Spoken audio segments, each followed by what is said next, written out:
Hello, fight fans. It's SoCal Val. Welcome to a very special and very exclusive interview with Johnny Ultra. I feel like I have so many names for you, but I'm going with that one today. How are you? Doing good, Val. Thanks for making this happen. I know it's late where you are, and it's afternoon in Los Angeles. I gotta tell you, I'm a little jealous. About all these ring names is I think if it keeps going this way, I'm going to go down as the wrestler with the most John-based ring names in the history of the business. I think it's going to be hard to beat. New record. You know, hey, no record is not a good one.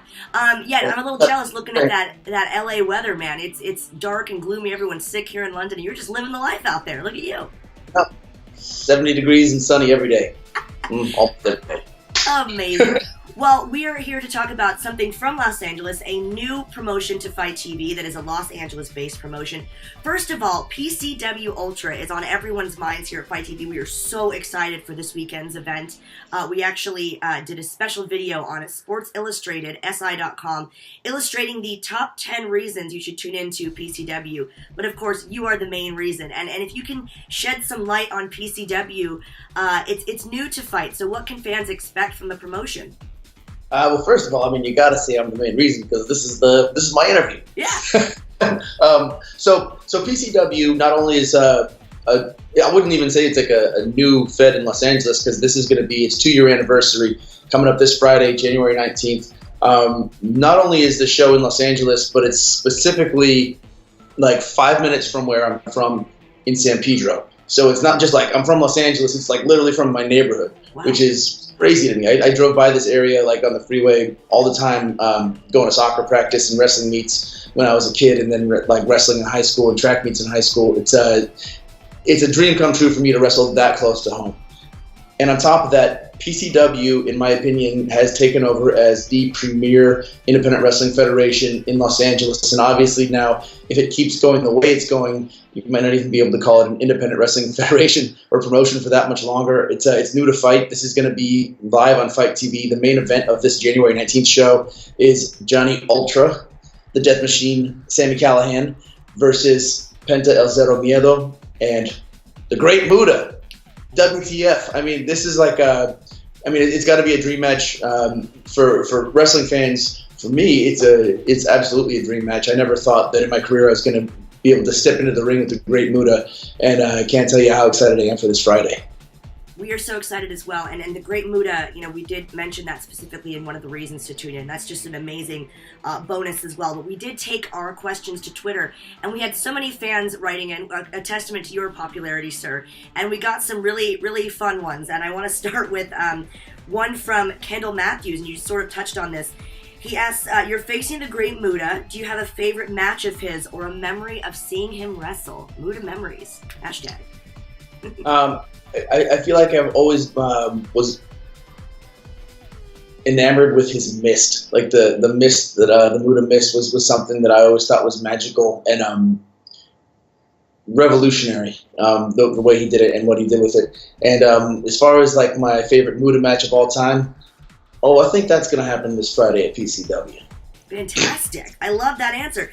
Next question is from the number one edgehead at Mr. Killswitch X. He actually has a few questions for you, but I'm going to pick some favorites here. Number one, he wants to know, where did you come up with Slamtown? Oh, Slamtown. I was working with a bunch of guys on a movie called Christian Steel / Diablo Steel, and now it's changed to Route 66. Is about a luchador that is killed by a biker gang and then rises from hell to extract vengeance on this evil biker gang. And it was one of the catchphrases that we threw around for this movie, which is still being shopped around, and I'm still hoping ends up happening. But I started integrating it into the Johnny Mundo character at Lucha Underground first, and now Johnny Impact at Impact, and now Johnny Ultra at PCW Ultra. All the Johnnies are getting involved. Oh, yeah. Johnny's love Slamtown. Everybody loves Slamtown. Come on. Of course. The second question, I actually really love this question from Mr. Killswitch X. He asked, how do you deal with some fans or haters' negativity? And it's a really great topic because I think a big part of being a personality in wrestling or any form of entertainment, and obviously your account is really entertaining, but it's not going to be all roses every single day. There's going to be haters. There's going to be bad press. How do you deal with that sort of negativity? you just get used to it, honestly. And I started to appreciate haters if they're creative. The people that just say like you suck or you're the worst, that's boring. But the people that are like giving specific examples, like I hope you get rabies and cancer, and then you crash your car and a stray dog like bites your foot. That's a good one. Like if you're writing that kind of hate tweets, I'm entertained. The other thing you can say about haters is ultimately we're entertainers, wrestlers. You put yourselves out there in public, and people get to react however they want. That's part of the deal. So you can love somebody, you can hate somebody. That's kind of what social media has turned the world into. And when you evoke an opinion from somebody, either way, in wrestling especially, you're doing your job well. Absolutely, and they're talking about you, and like you said, it's kind of the way that you react to that reaction. Absolutely great advice. Well, message for haters, be creative, please, because if you're really creative with a hate tweet, I'll retweet it. Now that's a Fight TV exclusive for creative haters. I love it. Matt Thorpe from the UK wants to know, did you have any New Year's resolutions for 2018, and are you following through on those? Let's see. A couple of New Year's resolutions. I'm resolved to get into the shape of my life this year, and I'm targeting March for Primo El Shapo for El What Cuerpo. shape have you been in if this is not the shape of your life? That's crazy, if I can just interject. What? I kind of have a similar revolution every year, getting into the shape of my life. And I'm trying to like level it up. And when I left WWE, I don't know, I was like, you go through like a weird period where you're less excited about the business of professional wrestling. Sure. And you start thinking about other things for a little bit, and I quickly realized that I was still in my prime, and not only that, but over the past couple of years since I've been gone, I've been pushing myself physically with aesthetic, but also in general with function and what I'm able to do, and I've been improving constantly. Like every year, I've taught myself new martial arts tricks, flips, lucha moves, different things that I can use. My psychology with regard to wrestling is improving. So basically, leveling up my game in general is a New Year's resolution, but specifically I've got a little list of things that I've been working on. Very cool. Yeah, you don't seem the type that would just say, January, new year, new me. You're sort of a year-round improving yourself sort of dude. One thing I do every year, which is fun, is every year I do a sober January, and that pertains only to alcohol. But I find in December, like I usually spend Christmas with family, and for some reason, when I'm spending Christmas with my family, I end up eating like the richest, like cheesiest, most delicious foods, and drinking like so much wine and so many drinks that like by the time January rolls around, not counting New Year's Eve. It starts after New Year's Eve. Yeah. I'm ready for a break and like a little bit of a cleanse. So I think that's part of the reason I'm feeling pretty good. I've dodged the flu hence far. I think it might have caught up with me, but I'm going to hopefully outrun it before it completely takes hold. But I guess that's it. That's the deal. Oh, and also I got a new. I'm working for a new company called Sunbasket, and my role with Sunbasket is Mr. February. And I talk about how 80% of people give up on their New Year's resolutions by February, which for Sunbasket is trying to convince people to stay healthy by getting Sunbasket and eating healthy, organic, sustainable ingredients. But it's also a true message. Most people give up on their resolutions by February. And I'm just rambling about February. But the longer you stick to your guns, the better it usually feels. Absolutely. No, we did talk about the Great Mood and how much of an impact, no pun intended, that's going to make on the wrestling community. That's what everyone's talking about, especially with PCW. But there was a question from Bastian Darren, who's out of the UK as well. He wants to know who your dream match, your dream opponent would be. And if it's not the Great Mood, I'm sure that's one of yours. Is there anybody, for example, that you haven't wrestled yet? Because you've been around for some amazing matches, but is there someone that you went, wow, I really want to wrestle that person that you haven't yet?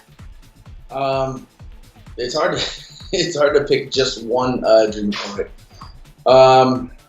And a lot of the guys in the New Japan roster, I would throw out there: Tanahashi, Okada, Kenny Omega, and even some of the guys from WWE: Rollins, Roman Reigns, Sami Zayn. be fun to wrestle circles around that WWE roster, man. I think the top spot at that federation is ripe for the pickings. But all those people, it'd be cool to have a really hot pay-per-view match with Taya Valkyrie, because I think we could tear the house down in any continent in the world. Maybe a Presley on a pole match. I don't know. You never know. This is wrestling. You never expect the unexpected, right? Well, that is certainly. Hey, babe, bring Presley over here so we can get him in on this interview. Are we getting a cameo? Oh yeah, we're getting a cameo. Oh, this is exciting stuff. We always want exclusives here at Fight. Oh my gosh. Excuse me if I start weeping uncontrollably. Who is this little cuddle monster? Prince Presley is going to be in maybe not in my corner, but he's rooting for me. He's rooting for me to take the Great Muta to Slamtown for sure. Oh, bud. Oh my goodness. So cute. We have a mascot for this interview. I love it. Well, this is already an exciting pay-per-view, but obviously with this massive main event, it's taken to a whole nother level. Guys, you don't want to miss it. It is PCW Ultra Anniversary 2K18 this Friday on Fight TV. I'll be watching. I'll be in the live chat interacting with all of you guys. John, any final words for your fans that are tuning into PCW this weekend? Anybody who has the opportunity to check out PCW, watch it. Tweet me, Facebook. I'm not the best at Facebook, but Facebook post and interact. And Val, you can funnel stuff to me, and I can get back to people. However, slowly or quickly, I don't know, but I will. And I think PCW this week is going to be something really special. The card is completely stacked. I'm really excited to be there and be a part of it. And it's shows like this that don't come along that often that I think are really important and are some of the best moments of somebody's wrestling career, especially mine. And hopefully people watching and the fans at home feel the same way. Yes, I feel lucky to be able to tune into this on Fight TV pay-per-view. It's PCW Ultra 2K18. It's the anniversary bash that you don't want to miss. Thank you, John, so much. Thanks for having me. See you guys. Follow me on Twitter at John Morrison, Instagram at John Hennigan, and on Facebook, John Morrison. Nice.